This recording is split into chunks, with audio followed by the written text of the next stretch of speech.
Hi guys, आज के इस वीडियो में हम बात करने वाले हैं एडवांटेजेस ऑफ ऑडिट नोटबुक। मतलब ऑडिट नोटबुक का फ़ायदा क्या होता है। जैसे कि हम लोगों ने पिछले वीडियो में देखा था ऑडिट नोटबुक क्या होता है, उसके अंदर क्या क्या कंटेंट्स होते हैं, उसके बारे में हम लोगों ने सीखा था।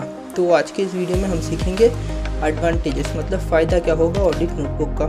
सबसे पहले यहाँ पे देखिए facilitates audit work. Facilitates audit work का मतलब यहाँ पे आसान कर देता है ऑडिट वर्क को करने में। क्यों ये हो रहा है उसके बारे में हम बात करेंगे।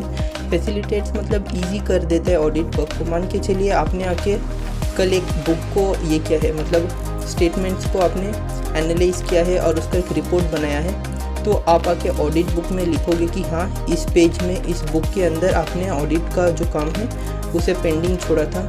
तो आपको ज़्यादा से ज़्यादा ये धक्का नहीं होगा कि आप कहाँ से जाके इस वर्क को कंटिन्यू करोगे या फिर कहाँ पे आपने छोड़ा था। तो ऑडिट नोटबुक आप देखोगे तो आपको पता चल जाएगा कि कहाँ पे आपने स्टॉप किया था और कैसे आप आके इसे आगे बढ़ोगे। तो हर बार आपको यहाँ पे टेंशन लेने का ज़रूरत नहीं है।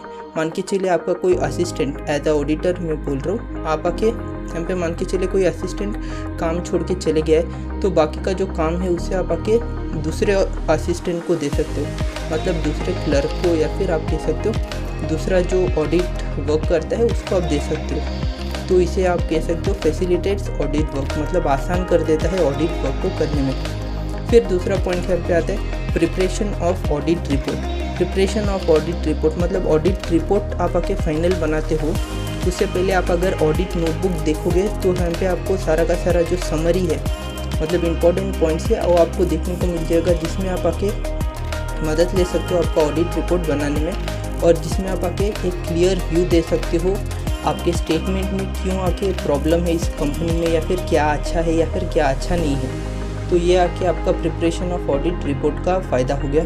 फिर यहाँ पे देखिए serves as documentary evidence. Documentary evidence की तरह ये आके आपको ये होगा, हेल्प होगा।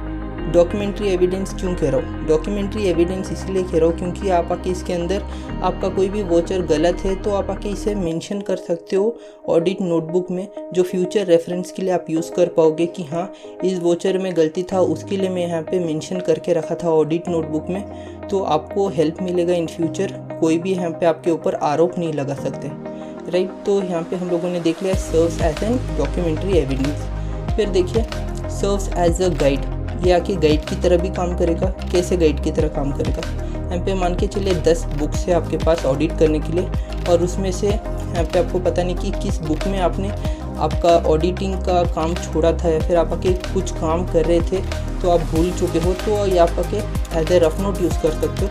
यहाँ पे ऑडिटिंग नोटबुक में आप चेक कर सकते हो कि हाँ, कहाँ पे आपने काम छोड़ा था और कहाँ से आपको डेटा कलेक्ट करने, तो सब कुछ यहाँ पे ऑडिट नोटबुक में आप रख सकते हो। तो एक गाइड की तरह भी काम करेगा, मतलब आपको असिस्ट भी करेगा ये बुक। तो हो गया। यहाँ पे देखिए 5th पॉइंट है evaluating work of audit staff. जो ऑडिट स्टाफ है उन्होंने कितना काम किया, कितना काम नहीं किया और क्यों नहीं किया, वो सब कुछ आप आके ऑडिट स्टाफ को जाके पूछ सकते हो, डिपेंडिंग अपॉन ऑडिट नोटबुक का जो वर्किंग कंडीशन है। मतलब मान के चलिए आप आके उनको बोले थे 30% काम आज के आज हो जाना चाहिए, तो आपको देखना पड़ेगा ऑडिट नोटबुक की वो लोग 30% काम किया है या फिर नहीं किया। अगर नहीं किया है तो क्यों नहीं किए, तो सब कुछ आप जाके ऑडिट स्टाफ को पूछ सकते हो। मतलब यहाँ पे चेक करेगा ऑडिट स्टाफ का कितना काम है। ओके, तो एक फ़ायदा हो गया। फिर देखिए 6th point fixation of responsibility. Fixation of responsibility मतलब कौन क्या काम करेगा, उसका आके जवाबदारी कौन लेगा, वो सब कुछ आप आके ऑडिट नोटबुक में लिख के रख सकते हो, जिससे कि एक क्लैरिफिकेशन मिल सके आपके ऑडिट स्टाफ को कि किन बुक्स को आपको चेक करना है और किन बुक्स को दूसरे टीम मेंबर आके चेक करेंगे। ऐसा ना हो कि एक ही बुक को 10 लोग आके मिल के चेक कर रहे, तो उसमें एक बहुत ही ज़्यादा प्रॉब्लम हो जाएगा, मतलब टाइम का वेस्ट, पैसे का वेस्ट और रिसोर्सेज का वेस्ट। तो यहाँ पे fixation of responsibility audit notebook में होगा, राइट। मान के चलिए ABC ने आके इस बुक को ऑडिट किया है, तो आप आके जो ऑडिट स्टाफ है वो मेंशन कर सकेगा कि वो आके सिर्फ इसी बुक को ऑडिट किया है ऑडिट नोटबुक में। तो ये आपके लिए एक मददगार साबित हो सकता है। तो गाइस यहाँ पे देखिए no dislocation of audit work. यहाँ पे मान के चलिए आपका ऑडिट वर्क आके कुल मिला के 80% हो चुका है, ओके। और 80% होने के बाद यहाँ पे ऑडिट जो वर्क है, ऑडिट स्टाफ है, मान के चलिए 1 या 2 ऑडिट स्टाफ यहाँ पे बीमार पड़ गए, तो आप आके काम तो बंद नहीं कर सकते। यहाँ पे आपको तो क्लाइंट को देना ही पड़ेगा सही टाइम पे, नहीं तो क्लाइंट आके नाराज़ हो जाएगा, तो वो लोग आके अगले बार आपको आके असाइन नहीं करेंगे ऑडिट वर्क के लिए। तो यहाँ पे आपको दूसरा जो ऑडिट स्टाफ है उसे अपॉइंट करना पड़ेगा कि वो आके काम कर सके। तो उसके लिए यहाँ पे ऑडिट नोटबुक मददगार साबित हो सकता है। मान के चलिए वो आके 80% काम करके गया है, तो बाकी का जो 20% है वो आके नया ऑडिट स्टाफ कंटिन्यू कर सकता है, क्योंकि वो आके ऑडिट नोटबुक चेक करेगा कि कितना हुआ था पास्ट में और वो आके कितना कर सकेगा इन फ्यूचर, तो 20% वो करके दे देगा। तो यही है फ़ायदा गाइस ऑडिट नोटबुक का। आपको अगर पूरा का पूरा वीडियो समझ में आ गया तो आप आके नीचे कमेंट सेक्शन में बता सकते हो, कोई भी डाउट हो तो नीचे पूछ सकते हो।